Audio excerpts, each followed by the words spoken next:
Oke, selamat berjumpa lagi dengan saya. Nama saya Teguh Setiawan. Pada semester ini saya akan mengampu mata kuliah tata kamera. Ya.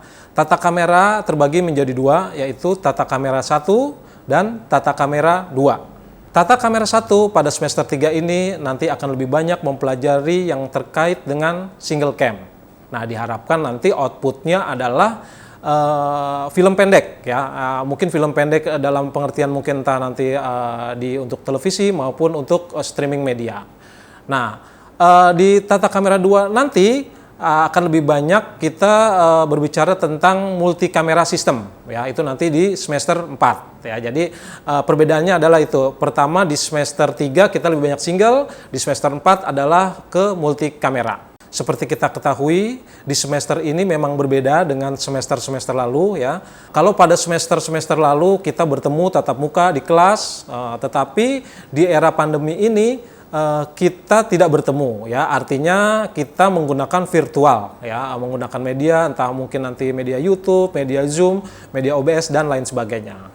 Tetapi yang perlu diingat adalah tidak mengurangi semangat kita, ya, semangat kita dalam belajar maupun semangat saya dalam mengajar. Karena apapun medianya, yang penting semangat kita lah yang utama, ya. Oke, jadi di semester 3 ini di mata kuliah saya ini nanti saya akan coba memberikan pertama adalah aturan main, ya. Kemudian yang terkait dengan hal apa saja sih yang nanti kalian dapat setelah mengikuti mata kuliah saya.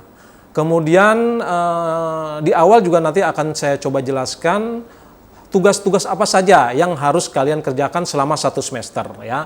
Sehingga nanti kalian sebenarnya ketika memulai kuliah kalian sudah bisa membaca, ya, kira-kira materi apa nih hari ini gitu dengan melihat silabus yang nanti akan saya upload.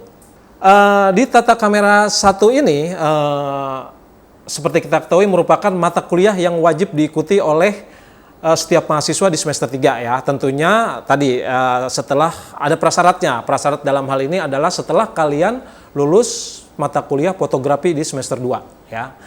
Kenapa harus lulus fotografi? Di berikutnya nanti akan saya coba jelaskan lebih detail. Nah, mahasiswa ini diharapkan memahami, ya, memahami prinsip-prinsip dasar kerja kamera video dan bahasa visual gambar bergerak, ya, atau video audio video dengan baik. Nah, kemudian mahasiswa juga diberi pemahaman, pengetahuan, kemampuan untuk menggunakan kamera video. Ya. Nah, kamera video dalam hal ini bisa berupa camcorder dan DSLR, ya, atau bahkan mungkin smartphone, ya, smartphone. Jadi banyak peralatan yang bisa kita gunakan, tidak harus peralatan yang mahal yang harus diingat, ya. Oke, kemudian juga memiliki kemampuan dan kompetensi untuk memproduksi sebuah karya, ya. Nah, di akhir ini kita targetnya adalah kalian bisa memproduksi film pendek dengan baik dan benar, ya. Dan tentunya dapat berkolaborasi dengan bidang lain pada dunia produksi, ya. Seperti kita ketahui dalam broadcast ini kita tidak bekerja sendiri, ya. Kita adalah sebuah tim, ya. Di situ nanti ada produser, ada sutradara, kameramen salah satu bagiannya, ada audio, ada skrip dan lain sebagainya. Jadi dibutuhkan kerja tim, ya, bukan hasil kerja seseorang. Makanya nanti dibutuhkan kolaborasi kerjasama yang baik antar personal di dalam sebuah produksi tersebut. Tujuan diberikannya mata kuliah ini adalah pertama adalah memahami konsep dasar dan peran video audio dalam dunia penyiaran, ya. Penyiaran dalam hal ini mungkin tidak secara sempit di dalam sebuah penyiaran TV, tetapi juga lebih ke era new media, ya. Dalam hal ini adalah media YouTube, media sosial dan lain sebagainya, ya. Kemudian juga bisa memahami makna berkomunikasi dengan media audiovisual. Ya, jadi bagaimana kita menyampaikan pesan mungkin dengan durasi yang singkat menggunakan media audio video ini. Kemudian juga bisa menerapkan kaidah atau prinsip dasar pengambilan gambar. Nah, ini yang paling penting di dalam mata kuliah saya. Jadi kalian bukan hanya sekedar bisa mengoperasikan, ya. Kalau hanya sekedar bisa mengoperasikan, maka kalian tidak perlu belajar. Ya, siapapun bisa gitu. Tetapi disinilah kalian bisa memahami, ya, bahwa sebuah gambar itu bukan hanya sebuah gambar yang tidak ada artinya gitu, tapi dia memiliki makna bagaimana menyampaikan pesan dengan audio video yang baik. Ya, jadi mungkin nanti kita bicara masalah komposisi, headroom, looking room, nose room, dan lain sebagainya. Ya. Nah, kemudian yang berikutnya adalah bisa mempraktekkan penggunaan kamera video. Ya, di situ nanti kalian bisa menggunakan white balance, bisa mengatur shutter speed, bagaimana nanti membuat time lapse dan lain sebagainya. Artinya nanti diajarkan bagaimana mengontrol setting-setting yang ada di dalam kamera. Kemudian juga bisa membuat karya video, ya tentunya inilah hasil output. Jadi teori-teori yang kalian dapatkan, kemudian kalian aplikasikan, dan hasil akhirnya adalah sebuah karya. Ya, capaian pembelajaran setelah kalian mengikuti materi selama 1 semester ini. Ya, yang pertama adalah mahasiswa mengenal videografi dengan menggunakan konsep-konsep dasar pembuatan video untuk penyiaran yang baik. Ya, artinya lagi-lagi penyiaran dalam hal ini bukan dalam ruang lingkup yang sempit, ya, tetapi secara luas. Kemudian juga mahasiswa diharapkan memahami proses pengambilan gambar yang baik dengan menggunakan prinsip dasar sinematografi. Kemudian juga mahasiswa mampu melakukan kegiatan pengambilan gambar sesuai dengan prinsip dasar videografi yang baik.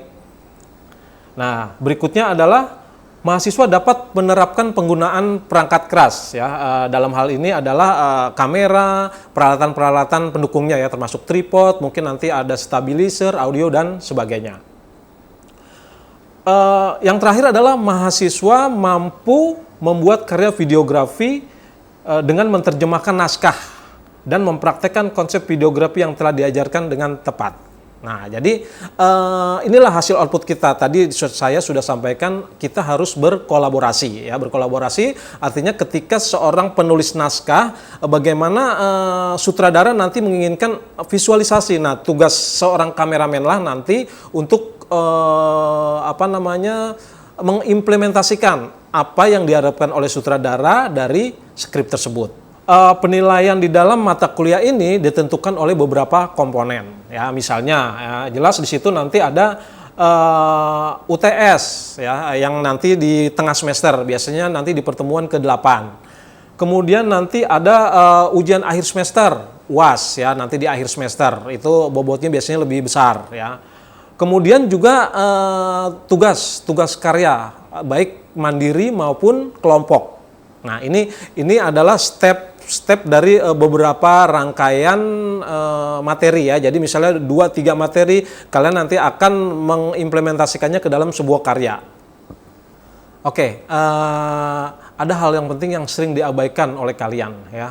Kalian dengan rajin membuat tugas, kalian nilai UTS-nya baik, tetapi di ujung karena masalah sepele ini, sebenarnya saya anggap sepele, ya, karena ini tapi vital, ya, yaitu absensi. Nah, jadi absensi ini harus benar-benar kalian perhatikan, ya, bukan hanya sekedar kalian belajar mengerjakan tugas, tetapi di ujungnya nanti kalian fail biasanya karena absensinya tidak mencukupi. Terkait dengan tugas akhir, ya, tugas akhir itu bisa jadi ini merupakan pengganti UAS, ya.